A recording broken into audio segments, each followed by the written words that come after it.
இந்த தலைமுறை தியாக தலைமுறையாகட்டும், எதிர்கால தலைமுறை விடுதலை தலைமுறை ஆகட்டும் என்ற வீர முழக்கமிட்டு 2012ஆம் ஆண்டு செப்டம்பர் 26 இதே நாளில் நாம் சரியாக ஒரு மணி நேரத்திற்கு முன்பாக வீரவணக்க அஞ்சலி செலுத்திய அதே இடத்தில் அருந்ததியர் சமூகத்திற்கு வழங்கப்பட்டிருக்கின்ற இடஒதுக்கீட்டை 6% உயர்த்த வேண்டும் என்று வீர முழக்கமிட்டு பொறுப்பற்று கிடக்கின்ற இந்த சமூகத்தை எப்படி விழிப்பூட்டுவது என்று ஒவ்வொரு மணித்துளியும் தன் சிந்தனையில் ஏற்றி மக்கள் மத்தியில் தொடர் பரப்புரையை மேற்கொண்டும் இன்னும் இந்த சமூகம் சுடுகாட்டில் புதைக்கப்பட்ட பிணமாகவே இருக்கிறது. இவர்களை தட்டி எழுப்புவதற்கு ஒரு வெப்ப சூறாவளியை எழுப்ப வேண்டும் என்று முடிவெடுத்து, ஒருவேளை நான் தீக்குளித்து இறந்த பிறகாவது என் சமூகமே எழுந்து நில் என்று சொல்லி 26ஆம் நாள் வழக்கறிஞர் என்ற கல்வியை பயின்று அதற்கு முன்பாக பொறியியல் பட்டம் பெற்று எங்கெல்லாம் இந்த சமூகத்திற்கு அநீதி இழைக்கப்படுகிறதோ அங்கெல்லாம் தனது களப்பணியை நிறுவிய மரியாதைக்குரிய தம்பி, திருமணம் ஆகாத ஒரு மாபெரும் துடிப்புமிக்க இளைஞன் இந்த சமூகத்தை எழுப்ப வேண்டும் என்று முடிவெடுத்து பெட்ரோலை தன் உடலில் ஊற்றிக்கொண்டு கலைஞர் அரசே 6 விழுக்காடு இடஒதுக்கீட்டை அருந்ததியருக்கு வழங்கு என்று முழக்கமிட்டு யாரும் காப்பாற்றாத வகையில் பற்றி எரிகின்ற நெருப்போடு அந்த பார்க் சாலை வீதிகளில் தம்பி வீர முழக்கமிட்டு நடந்து வருகிற போது அவன் தேக்குமர தேகம் தீயில் கருகியது. ரத்தம் சொட்ட சொட்ட தசைகள் உதிர உதிர பார்க் சாலைகளில் அவன் நடந்து நடந்து மெல்ல மெல்ல மடிந்து இறுதியில் தன் உயிரை ஈகம் செய்தான். அப்படி அருந்ததியர் மக்களின் இடஒதுக்கீட்டை உயர்த்த வேண்டும் என்று தம்பி நீலவேந்தனை தொடர்ந்து சற்று 2 மாதம் கழித்து, அதாவது நவம்பர் 26ஆம் நாள் அரசு ஊழியராக இருந்து கொண்டு தன் குழந்தைகளை எல்லாம் திறமையான கல்வியை கொடுத்து வேலை வாய்ப்பை ஏற்படுத்தி தன் குடும்பத்தில் 4 அரசு ஊழியர்களை உருவாக்கி வைத்திருந்த வீரமங்கை ராணி அவர்கள் இதே கோரிக்கையை வலியுறுத்தி நீலவேந்தன் எதற்காக உயிர் கொடுத்தாரோ அதே கோரிக்கைக்காக திருச்சி அம்பேத்கர் சிலைக்கு முன்பாக நின்று அவரும் தன்னைத்தானே பெட்ரோல் ஊத்திக் கொண்டு எரித்துக் கொண்டார். அதுவும் 2013 நீலவேந்தன் இறந்து 2 மாதங்கள் கழித்து மீண்டும் 2017ஆம் ஆண்டு புரட்சியாளர் அம்பேத்கர் அவர்களுடைய பிறந்த நாள் நெருங்குகின்ற நேரம் ஏப்ரல் 11ஆம் தேதி அன்று இதே பார்க் சாலையில் நீலவேந்தனும் ராணியும் என்ன லட்சியத்திற்காக தன்னைத்தானே எரித்துக் கொண்டு மாய்த்துக் கொண்டார்களோ அதே லட்சியத்திற்காக வாபிபாளையத்தைச் சேர்ந்த மகேஸ்வரன் அதே முழக்கத்தை இட்டு பெட்ரோலை ஊற்றிக் கொண்டு எரித்த வரலாறு அருந்ததியர் சமூக வரலாறு மட்டும்தான். அப்பேற்பட்ட மகத்தான போராளியுடைய இந்த நினைவு நாளிலே அருந்ததியர் உள்ஒதுக்கீட்டை பாதுகாத்து எல்லோரும் சொல்லுகிறார்கள், ஆகஸ்ட் மாதம் முதல் நாளன்று உச்ச நீதிமன்றம் வழங்கிய தீர்ப்பு என்பது ஆண்டு கொண்டிருக்கின்ற திராவிட முன்னேற்ற கழகத்தால் பெற்றுத் தந்ததாக சொல்லுகிறார்கள். பொதுவாகவே திமுகவை பொறுத்தவரை அதிமுக உருவாக்கி வைத்திருக்கின்ற எல்லா திட்டங்களுக்கும் இவர்கள் என்ன போடுவாங்க தெரியுங்களா? இனிஷியல் போடுவாங்க, ஸ்டிக்கர் ஓட்டுவாங்க. அதேதான் 2020ஆம் ஆண்டு பெரும் மதிப்பிற்குரிய அண்ணன் எடப்பாடி அவர்கள் முதலமைச்சராக இருந்த போது தன்னுடைய ஆட்சியின் கீழ் பணியாற்றிக் கொண்டிருந்த மரியாதைக்குரிய விஜயகுமார் ஐஏஎஸ் அவர்களுடைய உத்தரவிட்டு அவருக்கு சரியான தரவுகளை தேர்வு செய்து 2025 ஆண்டு உச்சநீதிமன்ற அரசியல் சாசன ஐவர் கொண்ட அமர்வில் மரியாதைக்குரிய எடப்பாடியார் அவர்கள் உச்சநீதிமன்ற அந்த ஐவர் அமர்விலேயே அருந்ததியர் உள்ஒதுக்கீட்டை வென்று காட்டிவிட்டார். அப்படி வென்றெடுத்த தீர்ப்பை தான் கடந்த ஆகஸ்ட் முதல் நாள் அன்று 7 பேர் கொண்ட அமர்வு வாசித்திருக்கிறது. அவ்வளவுதான். இப்படி எடப்பாடியார் பெற்று தந்த அந்த உள்ஒதுக்கீட்டு உரிமையை உச்சநீதிமன்ற தீர்ப்பை இன்றைக்கு திமுக அரசினுடைய ஸ்டாலின் அவர்கள் ஸ்டிக்கர் ஒட்ட பார்க்கிறார். ஒன்றை புரிந்து கொள்ள வேண்டும் என் அருந்ததியர் சமூகமே, அருந்ததியர் சமூகம் தமிழகத்தில் எவ்வளவு பேர் இருக்கிறார்கள்? ஒருபுறம் செக்கிலியர் என்கிறார்கள், இன்னொரு புறம் பகடை என்கிறார்கள், இன்னொரு புறம் மாதாரி, மாதிகா, ஆதி ஆந்திரர், தோட்டி, தொம்பன், செம்மான் என்று 10க்கும் மேற்பட்ட உட்பிரிவுகள். ஒரு தாய் வயிற்றில் பிறந்த 10 அண்ணன் தம்பிகள் பிரிந்து ஆங்காங்கே வாழ்வது போல் சக்கிலியர் சமூகம் என்று சொல்லப்படுகிற ஆதி தமிழின அருந்ததியர் சமூகம் தமிழகத்தில் 60 லட்சத்திற்கு மேலான வாக்குகளை கொண்ட சமூகம். இந்த சமூகத்திற்கு நியாயப்படி என்ன கொடுத்திருக்க வேண்டும்? கலைஞர் அவர்கள் 2018 ஆண்டு அருந்ததியருக்கு உள்ஒதுக்கீடு வழங்க வேண்டும் என்ற நிர்பந்தத்திற்கு ஆளாகிறார். 30 ஆண்டுகளுக்கு மேலாக அருந்ததியர் இயக்கங்கள் நடத்திய போராட்டத்தின் காரணமாக 2018 ஆண்டு ஜனார்தனன் ஆணையம், ஜனார்தன நீதியரசர், ஓய்வு பெற்ற நீதியரசர் தலைமையிலே ஒரு ஆணையத்தை நியமித்தார்கள். அந்த ஆணையம் புள்ளி விவரத்தை சேகரிக்கிறது. 18 விழுக்காட்டு இடஒதுக்கீட்டில் அருந்ததியர்கள் எவ்வளவு பேர் பயனடைந்திருக்கிறார்கள், எவ்வளவு ஜனத்தொகை இருக்கிறார்கள் என்ற புள்ளி விவரத்தை சேகரித்த போது அப்போது இருந்த கணக்கை கபலீகரம் செய்து தமிழகத்தில் அருந்ததியர்கள் வெறும் 17 லட்சம் பேர் தான் இருப்பதாக ஒரு பட்டியலை தயார்படுத்தினார்கள். இன்றைக்கும் தமிழகத்தை யார் ஆள வேண்டும் என்று தீர்மானிக்கிறவர்கள் அருந்ததியர்கள். இங்கு இருக்கக்கூடிய கொங்கு வேளாள கவுண்டர்களும் அருந்ததியர்களும் இணைந்துவிட்டால் தமிழகத்தை ஆள்வது யார் என்று தீர்மானிக்கிற இடத்தில் 2 சமூகமும் இருக்கிறது. அண்ணன் தம்பிகளாக நிற்கிறார்கள். அப்பேற்பட்ட ஒரு சமூகத்தை வெறும் 16 லட்சம் பேர் தான் என்று சொல்லி முத்திரை குத்தி 2.87 விழுக்காடு தான் உங்களுக்கு கொடுக்க முடியும் என்று கலைஞர் சொல்லுகிறார். போனால் போகட்டும் 3 விழுக்காடு தருகிறேன் என்று ஏதோ கோபாலபுரத்தில் இருக்கக்கூடிய பீரோவில் இருந்து எடுத்துக் கொடுப்பது போல் கருணாநிதி அறிவித்தார். நான் கேட்கிறேன், தமிழகத்தில் மரியாதைக்குரிய கலைஞர் அவர்களே, நீங்கள் பிறந்திருக்கின்ற இசை வேளாளர் சமுதாயம் தமிழகத்தில் எத்தனை பேர்? வெறும் 18,000 பேர் தான் ஜனத்தொகை வாழ்கிறீர்கள் என்று அதிகார மையத்தில் முதலமைச்சர், அமைச்சர் பெருமக்கள், நாடாளுமன்ற சட்டமன்ற உறுப்பினர்கள், தொழில் அதிபர்கள் என்று இசை வேளாளர் சமுதாயம் உயர்ந்த இடத்திற்கு கொண்டு சென்றீர்கள் நீங்கள். ஆனால் அருந்ததியர் சமூகம் காலம் காலமாக, தலைமுறை தலைமுறையாக இந்த மண்ணை பதப்படுத்தியவர்கள், பக்குவப்படுத்தியவர்கள் ஏன்?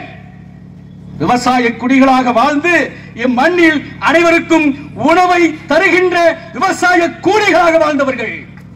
அப்பேற்பட்ட மகத்தான சமூகத்திற்கு நீங்கள் 3 விழுக்காடு இடஒதுக்கீட்டை கையில் கொடுக்கவில்லை, அருந்ததியருடைய நெற்றியிலே பட்டை நாமமாக சாத்தினீர்கள் என்ற கோபத்தின் வெளிப்பாடாகத்தான் எப்போது இடஒதுக்கீடு அறிவிக்கப்பட்டதோ அப்போதே கலைஞர் அறிவித்த அரசாணையை எரித்தவன் நாகராஜன். ஏறக்குறைய 8 மாவட்டங்களில் 200 பேர் சிறைப்படுத்தப்பட்டோம். கலைஞர் அரசால் அன்றைக்கு எடுத்த முடிவிலிருந்து இன்றும் பின்வாங்கவில்லை. அப்படி தொடர் போராட்டங்களுடைய விளைவாகத்தான் இன்றைக்கு தம்பி நீலவேந்தன் மடிந்திருக்கிறார். அப்பேற்பட்ட மகத்தான தலைவன் ஏன் இதை குறிப்பிட என்று சொன்னால், அப்படியெல்லாம் போராடி உயிர் கொடுத்து பெறப்பட்ட இடஒதுக்கீட்டிற்கு இன்னைக்கு இனிஷியல் போட பாக்குறாங்க. இருக்கக்கூடிய அருந்ததியர் தலைவருக்கெல்லாம் டிக்கெட் புக் பண்ணி சென்னை கூட்டு போறாங்க. லாட்ஜுகள் அறை போட்டு வைத்து ஒரு நாள் முழுதும் என்ன ஷூட்டிங் நடக்குது. தலைவர்கள் போய் மரியாதை செலுத்துறாங்க. உங்களை போல உண்டா, உங்களை போல உண்டா என்று மரியாதைக்குரிய ஸ்டாலின் அவர்களே, நீங்கள் என்னதான் பேசினாலும் இந்த தீர்ப்பை வென்று காட்டியவர் எடப்பாடியார் என்பதை நாங்கள் உறுதியாக சொல்ல முடியும். அதுதான் உண்மை. அப்பேற்பட்ட நிகழ்வில் அவருக்கு வழங்குகின்ற ஒரு பாராட்டை ஏற்பதற்கான தகுதி யாருக்கு இருக்க முடியும்? அப்பேற்பட்ட தகுதி தமிழகத்தில் ஏறக்குறைய உள்ளாட்சியில் நல்லாட்சி தந்து 25 விருதுகளுக்கு மேல் மத்திய அரசு விருதை பெற்ற ஒரு மகத்தான தலைவன், கொங்கு மண்டலத்தின் தளபதி. இன்றைக்கு கொங்கு மண்டலம் ஒரு சிங்கப்பூர் போல் காட்சி தருகிறது என்று சொன்னால் அண்ணன் எஸ்பி வேலுமணி என்ற பெயர் அங்கே முத்திரையிடப்பட்டிருக்கும். இந்த பாராட்டுதலை எடப்பாடியாருக்கு கொடுக்கிற போது அதை பெறுகின்ற தகுதியாக மரியாதைக்குரிய ஐயா வேலுமணி அவர்கள் தான் இந்த மேடைக்கு வர வேண்டும் என்று நான் விருப்பம் தெரிவித்தேன். ஏற்கனவே 2021 மரியாதைக்குரிய அண்ணன் அவர்கள் அமைச்சராக இருந்தபோது தொண்டாமுத்தூரில் ஒரு நிகழ்ச்சிக்கு ஏற்பாடு செய்தேன். அந்த நிகழ்ச்சிக்கு அண்ணன் மரியாதைக்குரிய லட்சுமிகாந்தன் அவர்கள் உறுதுணையாக நின்று அந்த நிகழ்ச்சியை சிறப்பாக ஏற்பாடு செய்தார். அமைச்சராக இருக்கிற போது ஒரு நிமிடம் கூட இவரை பார்க்க முடியாது. ஒரு முறை மேட்டுப்பாளையம் அருகிலே ஒரு கிராமத்திலே மின்சாரம் தாக்கி ஒரு அருந்ததியர் இளைஞன், சின்னஞ்சிறு இளைஞன் மின்சாரம் தாக்கி இறந்து போகிறான். அண்ணா திராவிட முன்னேற்ற கழகத்தினுடைய விசுவாசி, அவர் அப்போது அமைச்சர். சரியான பரப்புரை கூட்டம் நடந்து கொண்டிருக்கிறது. திருப்பூரில் இருந்து ஒவ்வொரு பகுதியாக சந்தித்து இரவு 1 மணிக்கு அந்த வீட்டிற்கு வருகிறார். மேட்டுப்பாளையத்திலே நாங்கள் 8 மணிக்கு வருவார் என்று காத்துக் கொண்டிருந்தோம். 1 மணிக்கு வந்தார். அவ்வளவு சோர்வு உடலில் வந்து அந்த குழந்தையை இழந்த அந்த தாய்க்கு ஆறுதல் கொடுத்தார். நான் சொல்லக்கூடாது என்று கருதுகிறேன், சொல்லி ஆக வேண்டும். அந்த தாயை எப்படி தேற்றினா தெரியுமா? கையில் இருந்த 5 லட்சம் ரூபாயை கொடுத்து அந்த வீட்டில் ஒருவருக்கு அரசு வேலையை உத்தரவாதப்படுத்திய ஒரு மகத்தான தலைவர். இதை போன்று ஏராளமான உதாரணங்களை சொல்ல முடியும். அப்பேற்பட்ட மரியாதைக்குரிய அண்ணன் எஸ்பி வேலுமணி அவர்கள் இந்த பாராட்டுதலை ஏற்பதுதான் தகுதியாக இருக்க முடியும் என்று அவரிடம் தேதி ஏற்க சென்றேன். போகும்போதெல்லாம் ஏதாவது கூட்டத்தில் நின்றுகிட்டு இருக்காரு. எப்போதுமே மக்கள் வெள்ளத்தில் நின்று கொண்டிருக்கிறார். நான் பார்த்தேன், எண்ணி பார்க்கிறேன். 1972 காலகட்டத்திற்கு பிறகு புரட்சித் தலைவர் எம்ஜிஆர் அவர்கள் அனைத்து இந்திய அண்ணா திராவிட முன்னேற்ற கழகத்தை உருவாக்கி நான் மானாமதுரையில் ஒரு பொதுக்கூட்டத்தில் எம்ஜிஆரை காண வேண்டும் என்று காத்துக் கொண்டிருந்த போது 9 மணிக்கு வருவதாக சொன்னார்கள். வைகையாறு முழுவதும் மணலும் இல்லை, தண்ணீரும் இல்லை, மக்கள் வெள்ளமாக நின்று கொண்டிருக்கிறார்கள். ஏறக்குறைய 5 லட்சம் பேர் கூடியிருப்பார்கள். புரட்சித் தலைவர் எத்தனை மணிக்கு வந்தார் தெரியுமா? விடிய காலம் 3 மணிக்கு வந்தார். 3 மணிக்கு வருகின்ற புரட்சி தலைவருக்காக 5 லட்சம் பேரும் அப்படியே காத்து கிடந்தார்கள். அது வரலாறு. அதன் பிறகு இப்போது மக்கள் வெள்ளத்திலே ஒருவர் நீந்து கொண்டிருக்கிறார் என்று சொன்னார் அண்ணன் எஸ்பி வேலுமணியை தான் நான் பார்க்கிறேன். எப்ப பார்த்தாலும் எங்கேயாவது நின்றுட்டே இருப்பார். அண்ணன் எப்படியாவது வரணும் அன்றாடி கேட்டேன். கோபமாக கடிந்து கொண்டேன். அண்ணன் லட்சுமிகாந்தியிடம் கடிந்து கொண்டேன். அண்ணன் சொல்லிட்டார் வந்துருவார். அதன் பிறகு அண்ணன் ஒரு வாரத்திற்கு முன்பாக வருகிறேன் என்று ஒப்புதல் கொடுத்த பிறகுதான் இந்த கூட்டத்தை மரியாதைக்குரிய எமது பொதுச் செயலாளர் வழக்கறிஞர் ஆனந்தன் பகுதியாக சென்று அண்ணன் வேலுமணி அவர்கள் வருகிறார், கூட்டத்தை திரட்ட வேண்டும் என்று முடிவெடுத்தார். அப்படி திரண்டு வந்த ஆதித்தமிழர் முன்னேற்ற கழகத்தினுடைய தொண்டர்களும் பொதுமக்களும் கூடியிருக்கின்ற இந்த மகத்தான கூட்டத்தில் இன்னும் ஒரு சில செய்திகளை சொல்லி அண்ணன் தொடர் கூட்டங்களில் பயணிக்க இருப்பதால் அவர் பேசுவதுதான் இந்த கூட்டத்தில் பொருத்தமாக இருக்க முடியும் என்பதற்காக இன்னும் ஒரு சில செய்திகளை சொல்லி நான் நிறைவு செய்ய விரும்புகிறேன். இன்றைக்கு சொல்றாங்க அதிமுக என்ன செஞ்சிச்சு யார் தெரியுமா? திமுகவுக்கு அல்லக்கை வேலை செய்கின்ற அமைப்புகள். நான் ஒன்றை சொல்வேன். 2008-9 காலகட்டத்திலே இதே கலைஞர் அவர்கள் வெள்ளை ஏகாதிபத்தியத்தை எதிர்த்து போராடிய முதல் படை வீரன், நெல்லை சீமையின் கடைக்கோடி நெற்கட்டான் சபர்வாலயத்தை ஆண்ட பூலித்தேவனுடைய படை தளபதியாக இருந்த ஒண்டி வீரனுக்கு மணிமண்டபம் வேண்டும் என்று கோரிக்கை வைத்தோம். கலைஞர் என்ன அறிவிப்பு கொடுத்தார் தெரியுமா? தக்கதோர் நினைவு சின்னம் அறிவிக்கப்படும் என்று சொன்னார். இடஒதுக்கீட்டையும் 3ஆக குறைத்தார். ஒண்டி வீரருக்கு தக்கதோர் நினைவு சின்னம் எழுப்பப்படும் என்று சொன்னார். அதன் பிறகு ஆட்சி மாற்றம் வருகிறது. புரட்சி தலைவி அம்மா அவர்கள் அரியணை ஏறுகிறார். ஏறியவுடன் அவர் அறிவிப்பு செய்கிறார், தக்கதோர் மணிமண்டபமா? நாட்டை காத்த மாவீரனுக்கு ஒரு மணிமண்டபத்தை அறிவித்தவர் புரட்சி தலைவி அம்மா அவர்கள். மணிமண்டபத்தை அறிவித்த பிறகு இன்னொரு கோரிக்கை எழுந்தது. ஒண்டி வீரன் குதிரையில் அமர்ந்தபடி ஒரு கம்பீரமான சிலையை நீங்கள் நிறுவ வேண்டும் என்று கோரிக்கை வைத்தோம். அதையும் ஏற்றுக்கொண்டு கம்பீரமாக குதிரையில் அமர்ந்தபடியான ஒண்டி வீரன் சிலையை அதே மணிமண்டபத்தில் நிறுவி தந்தவர் புரட்சி தலைவி அம்மா அவர்கள். அதை தொடர்ந்து என்ன தெரியுமா, அந்த மணிமண்டபம் எங்க இருக்கு தெரியுமாங்க? யோசித்து கேட்கிறேன். இன்னைக்கு பாத்தீங்கன்னா 2021 மரியாதைக்குரிய ஐயா எடப்பாடியார் அவர்கள் முதலமைச்சராக இருக்கிற போது குமாரபாளையத்தில் அவர் அழைத்து ஒரு மாநாடை நடத்தினேன், ஆதித்தமிழர் முன்னேற்ற கழகத்தின் சார்பாக. அந்த மாநாட்டில் கலந்து கொண்டு அறிவிப்பை செய்தார் மரியாதைக்குரிய முன்னாள் முதல்வர் எடப்பாடியார். அன்றைக்கு முதலமைச்சராக இருந்து ஒரு அறிவிப்பை சொன்னார். தீரன் சின்னமலையினுடைய படைத்தளபதி பொல்லாருக்கு ஒரு மணிமண்டபம் அறிவித்தார். அரசு விழா கொண்டாடப்படும் என்று அரசாணை வெளியிட்டார். அந்த அரசாணையில் குறிப்பிட்டிருப்பார்கள், ஆதித்தமிழர் முன்னேற்ற கழகம் நடத்திய மாநாட்டில் இந்த அரசாணை வெளியிடப்படுகிறது என்று அதில் ஆதாரம் இருக்கிறது. அப்படி அறிவிக்கப்பட்ட மணிமண்டபம் இன்னைக்கு வரைக்கும் இடம் தேடி அலைஞ்சிட்டு இருக்கு. திமுக ஆட்சிக்கு வந்து எத்தனை ஆண்டுகள் ஆச்சு? 3 வருஷம் ஆச்சு. 3 ஆண்டுகளாக இடம் தேடி அலைந்து கொண்டிருக்கிறார். காரணம், எடப்பாடியார் அறிவித்து விட்டார் என்ற ஒரே காரணத்திற்காக. ஆனால் புரட்சி தலைவி அம்மா அப்படி யோசிக்கவில்லை. கலைஞர் அறிவித்தாலும் தகுதி இருக்கிறது ஒண்டி வீரனுக்கு மணிமண்டபம் வேண்டும் என்பது. ஆகவே கட்டி முடித்தார். அதன் பிறகு பின்புறமாக அந்த ஒண்டி வீரன் மணிமண்டபத்துக்குள்ளே கல்வெட்டான் குழி, ஆபத்தான குழி. அந்த குழியை மூடி ஒரு படிப்பகத்தை உருவாக்க வேண்டும், லைப்ரரி. அது மட்டுமல்ல, அவருடைய நினைவை போற்றுகின்ற ஆதாரங்களை வைக்க வேண்டும் என்று கோரிக்கை வைத்தோம். எடப்பாடியார் ஏறக்குறைய 80 லட்சம் ரூபாய் நிதியை ஒதுக்கினார். ஆட்சி மாற்றம் ஏற்பட்ட 80 லட்சம் சுவாகா பண்ணிட்டாங்க திமுக. அந்த பணத்தை அப்படியே விழுங்கியது திமுக. அது மட்டுமல்ல, புரட்சி தலைவி அம்மா அவர்கள் தான் சிவகங்கை ஆண்ட வேலுநாச்சியருடைய படைத்தளபதி, முதல் தற்கொலை படை போராளி குயிலி அவர்களுக்கு அந்த வேலுநாச்சியாருடைய மணிமண்டபத்துக்குள்ளேயே நினைவு சின்னம் எழுப்பி தந்தவர் புரட்சி தலைவி அம்மா அவர்கள். நான் ஏற்கனவே குறிப்பிட்டது போல் பொல்லானுக்கு மணிமண்டபத்தை அறிவித்தவர் எடப்பாடியார்.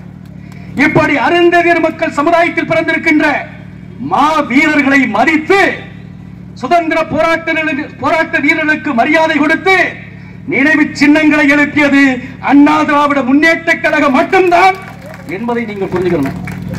அது மட்டுமல்ல, நான் அடிக்கடி சொல்லுவேன், என்னடா இவ்வளவு அதிமுகவிற்கு மேல் பற்றும் பாசமா இருக்காங்களே அருந்ததியர் மக்கள். நம்மளும் என்னென்னமோ பண்ணி பார்க்கிறோம். இடஒதுக்கீடை கொடுத்தோம், மாறவில்லை. 3 விழுக்காடு நெற்றியில் கொடுத்தார்கள், மாறவில்லை. ஒண்டி வீரனுக்கு அறிவிப்பு கொடுத்தோம், மாறவில்லை. இது என்னதான் சொல்வது? ஏன் அருந்ததியர் மக்கள் மாறவில்லை என்று சொன்னால், அவர்கள் நாடி நரம்புகளில் ஓடிக்கொண்டிருப்பது அண்ணா திராவிட முன்னேற்ற கழகம். ஏன் தெரியுமா? புரட்சி தலைவர் எம்ஜிஆர் அவர்கள் மதுரை வீரன் திரைப்படத்தில் நடித்த போது இறுதியாக அவர் குற்றவாளி கூண்டில் நிறுத்தப்படுவார்.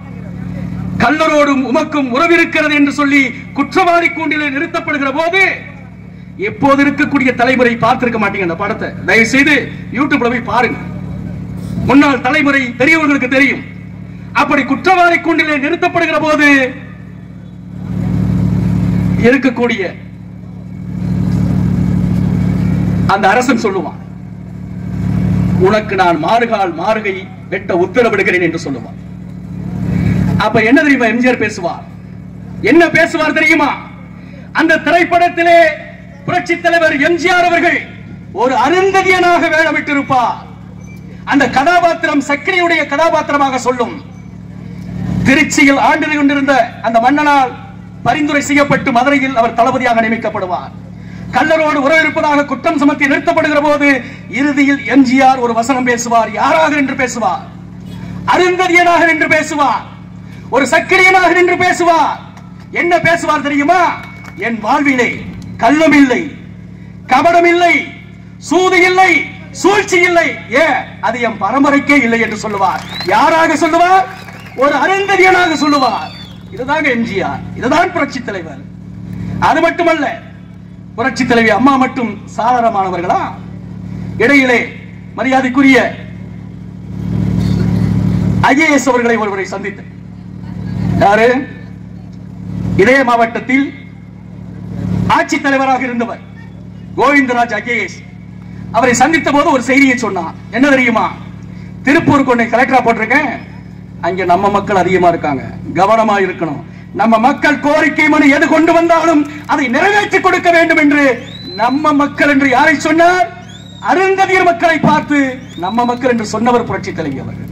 அது மட்டுமல்ல, அதிமுக ஆட்சியில் தான் பல்லாயிரக்கணக்கான ஒடுக்கப்பட்ட ஏழை அருந்ததியர் மக்களுக்கு மனைப்பட்டா வழங்கியது அண்ணா திராவிட முன்னேற்ற கழகம். அதை மறந்துடக்கூடாது. வரலாற்று சொல்லுவாங்க, சமூக நீதி காத்த அரசு திமுக சொல்றான். இன்னைக்கு என்னது திராவிட மாடல், சமூக நீதி மாடல். சமூக நீதியை பற்றி பேசுவதற்கு உனக்கு என்ன யோகிதை இருக்கிறது? இன்றைக்கும் நீலகிரி நாடாளுமன்ற தொகுதி அருந்ததியர் வாழக்கூடிய ஒரே ஒரு தொகுதி. 44 சட்டமன்ற தொகுதி இருக்கிறது. 44 ஒரு 6 தொகுதி தான் கொங்கு மண்டலத்துக்குள் இருக்கிறது. இந்த 6லும் 2 அல்லது 1 தான் திமுக ஒதுக்குகிறது. நீலகிரி ஒரே ஒரு நாடாளுமன்றம். மொத்தம் 7 நாடாளுமன்ற தனி தொகுதிகளில் ஒரே ஒரு நாடாளுமன்றம் நீலகிரி தொகுதி. அதுல யாரை கொண்டு நிப்பாட்டாங்க? திமுக. ராசா. அவர் சொந்த ஊர் எது? பெரம்பலூர். அவர் பிறந்திருக்கிற சமுதாயம் எது? ஆதி திராவிடர் என்று சொல்லக்கூடிய பறையர் சமுதாயம். அவரை கொண்டாந்து இங்க நிப்பாட்டி ஜெயிக்க வைக்கிறீங்களே, நான் கேட்கிறேன். பெரம்பலூர் தனி தொகுதியாக இருக்கும் வரை அங்குதான் போட்டியிட்டார் ராஜா. நீதான் சமூக நீதி பேசுகிற கட்சியாச்சே, ஏன் பெரம்பலூர் பொது தொகுதியாக மாறிய பிறகு அங்கு நிப்பாட்டி ராஜாவை உன்னால் வெற்றி பெற வைக்க முடியவில்லை? அவங்களுக்கு தெரியும், ராஜா நீ ஒரு பறையன், போக வேண்டிய இடத்துக்கு போன அனுப்பி வைக்கிறாங்க. ஆனால் புரட்சி தலைவி அம்மா அவர்கள் அப்படி செய்யவில்லை. தலித் எழில்மலை என்கிற ஒரு பட்டியலத்தை சார்ந்தவரை திருச்சியிலே பொது தொகுதியில் நிறுத்தி நாடாளுமன்றத்திற்கு அழைத்து சென்றவர் புரட்சி தலைவி அம்மா அவர்கள். மறந்துடக்கூடாது.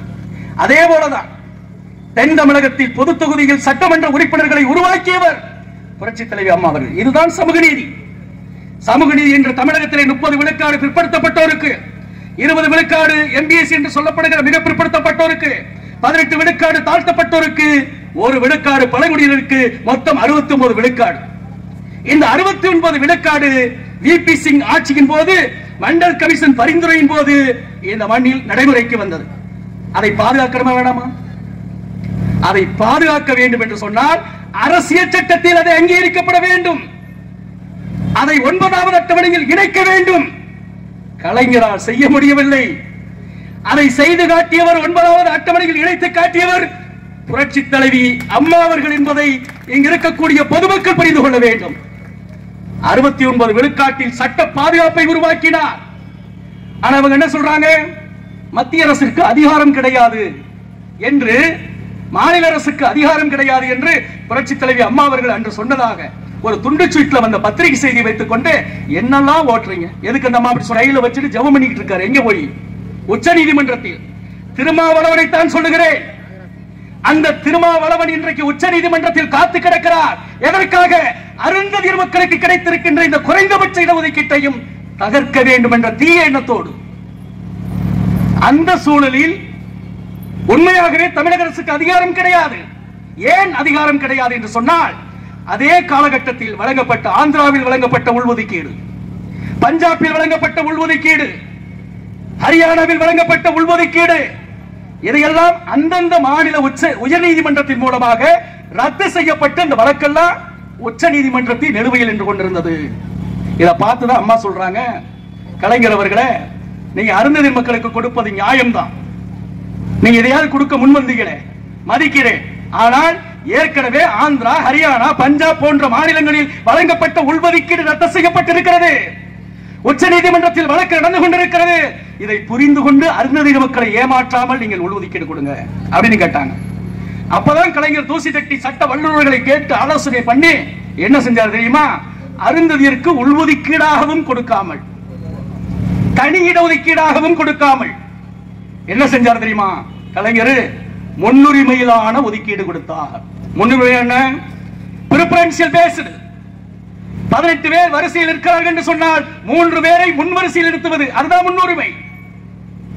அது மட்டுமல்ல, இன்றைக்கு சொல்லப்படுகிற இந்த உள்ஒதுக்கீடு என்பது 4 புறமும் கதவுகள் திறக்கப்பட்ட இடஒதுக்கீடு. யார் வேணாலும் வரலாம், யார் வேணாலும் வெளியே போகலாம். அதனால தாங்க கடந்த 11 ஆண்டுகளாக இடஒதுக்கீடு அறிவிக்கப்பட்ட கடந்த 14 ஆண்டுகளாக அந்த இடஒதுக்கீட்டை அருந்ததியர்கள் அனுபவிப்பதற்கு காரணம் யார் தெரியுமா? உச்ச நீதிமன்றத்தில் வழக்கு சென்ற போதும் கூட அந்த வழக்கை விசாரணைக்கு எடுத்துக் கொள்ளாத வகையில் 14 ஆண்டுகள் இந்த மக்கள் பயன்பெற வேண்டும் என்பதற்காக பாதுகாப்பு கொடுத்தது அனைத்து இந்திய அண்ணா திராவிட முன்னேற்ற கழக அரசு என்பதை நான் நன்றி உணர்வோடு யோசிக்க வேண்டும். அப்பேற்பட்ட அந்த 3 மாநிலங்களில் ரத்து செய்யப்பட்டது என்று புத்தி புகட்டினார் புரட்சி தலைவி அம்மா அவர்கள். அப்பதான் கலைஞர் சுதாரிச்சுக்கிட்டு இதை உள்ளுதுக்கீடா கொடுக்காம, தனி ஒதுக்கீடா கொடுக்காம முன்னுரிமை ஒதுக்கீடு என்று கொடுத்தார். இதுதாங்க உண்மையான வரலாறு. இந்த வரலாறை என் மக்களிடம் எடுத்து சொல்ல வேண்டிய கடமை நோக்கி இருக்கிறது. ஒவ்வொரு ஆதித்தமிழர் முன்னேற்ற கழகத்தின் தொண்டருக்கும் இருக்கிறது. இதை மக்களிடம் சொல்லணும், புரிய வைக்கணும். திமுக எப்பயுமே வாய் திறந்தா பொய் தான். பொய்யை தவிர ஒன்றும் தெரியாதவர்களுக்கு பாராட்டி போற்றி வந்த பழமை லோகம் ஈரோட்டு பூகம்பத்தால் இடுகிடுவார் என்று கவி பாடினார் கலைஞர். அப்புறம் ஜனாதனத்தை எதிர்ப்பதாக சொல்லுவார்கள், சரணாகதி ஆகிவிடுவார்கள். இப்படி எல்லா வகையிலும் யூட்டன் போடுகிற அரசு திமுக அரசு. ஆனால் அண்ணா திமுகவுக்கு பொய் என்றால் என்னவென்றே தெரியாது. பொய் என்றால் என்னவென்றே தெரியாது. எதை சொல்வோமோ அதை மட்டும் சொல்வார்கள். செஞ்சதை கூட சொல்லி காட்ட தெரியாத கட்சிங்க அதிமுக. எத்தனை சாதனைகள் செய்திருக்கிறார்கள். ஒரு இடத்திலாவது சாதனை விளக்க பொதுக்கூட்டம் நடத்தியிருக்கிறது அதிமுக? நடத்தவில்லை. சென்றதை சொல்லிக்காட்ட கூட தெரியவில்லை அதிமுகவிற்கு. ஆனால் சொல்லாததை செய்யாததை செய்ததாக இட்டுக்கட்டி திரைப்பட காட்சி போல் ஒளிபரப்பு செய்கிறது திமுக. இதையெல்லாம் புரிந்து கொண்டு என் அருமை சமூகமே, இந்த நல்லதொரு நாளில், நீலவேந்தர் நினைவு நாளில் கடந்த ஆண்டு அவிநாசியில் நடத்தினோம். அதற்கு முந்தைய ஆண்டு சென்னை தலைமைச் செயலகத்தை நோக்கி முற்றுகையிடுகின்ற போராட்டத்தை நடத்தி 800 பேர் கைதானோம் சென்னையில். எதுக்கு? நீலவேந்தர் விட்டு சென்ற பணியை, அந்த லட்சிய பணியை நிறைவேற்ற வேண்டும் என்ற லட்சியத்தோடு. இந்த தீர்ப்பு வந்த பிறகு ஐயா எடப்பாடியார் அவர்களை சந்தித்து நாங்க நன்றி தெரிவிக்க சென்றோம். அப்ப எடப்பாடியார் அவர்கள் தட்டி கொடுத்து சொன்னார், கவலைப்படாதீங்க, அடுத்து 2026 வரப்போவது உங்களது ஆட்சி, அன்றைக்கு உங்கள் கோரிக்கைகள் நிறைவேற்றப்படும் என்று உத்தரவாதம் கொடுத்திருக்கிறார். ஆகவே அருந்ததியர் மக்கள் நிம்மதியாக வாழ வேண்டும் என்றார். திமுக பொறுப்பேற்ற இந்த 3 ஆண்டுகளில் 42 படுகொலைகள் அருந்ததியர் சமுதாயத்தில் மட்டும் நடந்திருக்கிறது. யோசிச்சு பாருங்க, 42 படுகொலைகள் அருந்ததியர் சமுதாயத்தில் மட்டும் நடந்திருக்கிறது. ஆயிரக்கணக்கான படுகொலைகள் பொதுமக்கள் மத்தியில் நடந்திருக்கிறது. எப்போது ஒரு பத்திரிகை புரட்டினாலும் அன்றைய தலைப்புச் செய்தி ஏதாவது இடத்தில் கொலை கொலை கொலை. அரசியல் கட்சி தலைவர்களுக்கே பாதுகாப்பு இல்லை. இன்னும் சொல்ல போனால் ஆளுங்கட்சிக்கு அதில் தொடர்பு இருப்பதாக அன்றைக்கே மாயாவதி குற்றம் சுமத்தினார். நாங்களும் சந்தேகிக்கிறோம். எதற்கு 3 என்கவுண்டர்? ஆம்ஸ்டாங் கொலை வழக்கில் இதுவரை 3 என்கவுண்டர். ஏன் என்கவுண்டர்? யாரை காப்பாற்றுவதற்கு இந்த துப்பாக்கி சூடு? யாரையோ காப்பாற்றுவதற்காக, ஆளும் கட்சியில் தொடர்பு இருப்பவர்களை காப்பாற்றுவதற்காக ஸ்டாலின் அவர்கள் இந்த என்கவுண்டர் நாடகத்தை நடத்தி கொண்டிருக்கிறார் என்று நான் குற்றம் சுமத்துகிறேன் என்ற செய்தியை சொல்லி அருந்ததியர் உள்ஒதுக்கீட்டை உச்ச நீதிமன்றத்தில் 5 நீதிமன்ற அமர்வில் வென்று தந்த மரியாதைக்குரிய எதிர்க்கட்சி தலைவர் முன்னாள் முதலமைச்சர் அண்ணன் எடப்பாடி அவர்களுக்கு கோடான கோடி நன்றியை அருந்ததியர் சமுதாயம் கரவொலி எழுப்பி நன்றி சொல்லுங்கள், நன்றி சொல்லுங்கள். அந்த நன்றியை ஏற்றுக்கொள்வதற்காக, ஏற்றுக்கொண்டு சிறப்புரையாற்றுவதற்காக வருகை தந்திருக்கின்ற மரியாதைக்குரிய அண்ணன் எஸ்.பி. வேலுமணி அவர்களுடைய உரைதான் நம்மளுக்கு வலு சேர்த்திருக்கிறது, தெம்பூட்டு இருக்கிறது. வருகின்ற காலம் நமக்கான காலமாக இருக்கும் என்பதை மட்டும் அன்றைக்கு 2021 எடப்பாடி அவர்கள் உத்தரவாதம் கொடுத்தார். ஆட்சி மாற்றம் ஏற்பட்டு விட்டது. வெறும் 3 ஓட்டு வித்தியாசம் தான் திமுக வந்திருக்குது. இந்த 3 ஓட்டு மாறுவதற்கு எத்தனை காலமாகும்? மாறிவிடும். 2026 அனைத்து இந்திய அண்ணா திராவிட முன்னேற்ற கழகம் அரியணை ஏறும். எடப்பாடியார் முதலமைச்சர் ஆவார். அன்றைக்கு இன்னொரு முதலமைச்சராக மரியாதைக்குரிய அண்ணன் எஸ்.பி. வேலுமணியும் இருப்பார் என்பதை மட்டும் சொல்லி, நான் யார் பேரையும் சொல்ல வருத்தப்பட வேண்டாம். காலத்தின் அருமை கருதி மரியாதைக்குரிய அண்ணன் அவர்கள் பேச வேண்டும் என்பதற்காக யார் பேரையும் குறிப்பிடவில்லை. இந்த மகத்தான கூட்டத்தை ஏற்பாடு செய்து முறையாக நெறிப்படுத்திக் கொண்டு நம்மை எல்லாம் வரவேற்று சிறப்பு செய்து கொண்டிருக்கின்ற எங்களது ஆதித்தமிழர் முன்னேற்ற கழகத்தின் பொதுச் செயலாளர் வழக்கறிஞர் தம்பி ஆனந்தன் அவர்களுக்கு இந்த நேரத்தில் பரிபூர்ணமாக எனது வாழ்த்துக்களையும் பாராட்டுதலையும் சொல்ல கடமைப்பட்டிருக்கிறேன். கரெக்டா 1 வாரம் தாங்க. 1 வாரத்தில் மக்களை சந்தித்து உணர்வுபூர்வமாக இவர்கள் வந்திருக்கிறார்கள். இந்த கூட்டம் என்பது குவார்டர் பாட்டிலுக்கும் பிரியாணிக்கு வந்த கூட்டம் அல்ல. உணர்வு பூர்வமாக இந்த சமூக விடுதலைக்காக நம்முடைய பங்களிப்பும் இருக்க வேண்டும் என்ற லட்சியத்தோடு வந்திருக்கிறார்கள். அவர்களுக்கும் எனது நன்றியை தெரிவித்துக் கொண்டு, இந்த கூட்டத்திலே குறைவான நேரத்தில் பேசினாலும் அருமையான செய்திகளை எடுத்து சொன்ன மரியாதைக்குரிய அண்ணன் லட்சுமிகாந்தன் அவர்களுக்கும் அண்ணன் எஸ் சி கல்யாணசுந்தரம் அவர்களுக்கும் அருமை தோழர் சக்திவேல் திலீபன் என்டிஆர் மாதிகா உள்ளிட்ட தலைவர் பெருமக்களுக்கும் இறுதியில் நன்றி உரையாற்ற இருக்கின்ற துரையரசன் அவர்களுக்கும் அதே போல முன்னாள் சட்டமன்ற உறுப்பினர் நாம் இருக்கக்கூடிய பகுதிக்கு அவர் தான் சட்டமன்ற உறுப்பினர் அவர் பேரை சொன்னா அப்போதே கைத்தட்டு பயங்கரமா பரவச்சு கூட சார் நான் அந்த அளவிற்கு மக்கள் மத்தியில் இடம்பெற்றிருக்கிற மரியாதைக்குரிய அண்ணன் முன்னாள் சட்டமன்ற உறுப்பினர் அண்ணன் குணசேகரன் அவர்களுக்கும் அதே போல பெயர் போடாமல் இருந்தாலும் அண்ணா திராவிட முன்னேற்ற கழகத்தின் சார்பாக இங்கே வருகின்ற ஒவ்வொரு அண்ணா திராவிட முன்னேற்ற கழகத்தினுடைய தலைவர் பெருமக்களுக்கும் தொண்டர்களுக்கும் அதே போல அண்ணன் மரியாதைக்குரிய இதே பகுதியினுடைய கவுன்சிலர் அவர்கள் கண்ணப்பன் அப்பதே வரும்போதே உட்கார்ந்திருந்தார் பேசினார் ரொம்ப அன்பா பேசினார் பொதுவாக அதிமுக என்றால் அன்புதானுங்க அன்புதான் அதிமுக என்றார் நாங்க அடிக்கடி சொல்லுவோம் அது அண்ணா திராவிட முன்னேற்ற கழகம் இல்ல அருந்ததியர் திராவிட முன்னேற்ற கழகம் இதைத்தான் நாங்க பெருமையா சொல்லிட்டு இருக்க பகுதியில் அப்பேற்பட்ட கட்சி மீண்டும் ஆட்சிக்கு வர வேண்டும் என்பதை உறுதியை மட்டும் ஏற்று பெரும் மதிப்பிற்குரிய அண்ணன் எஸ் பி வேலுமணி அவர்களை இந்த பாராட்டுதலை ஏற்று சிறப்புரையாற்ற அன்போடு அழைக்கிறேன் அதற்கு முன்பாக அண்ணன் அவர்களுக்கு மரியாதை செய்பவர்கள் சால் அடித்து ஒரு 10 நிமிடத்தில் முடிக்குமாறு அன்போடு கேட்டுக்கொள்கிறேன் சொல்லுங்க பேச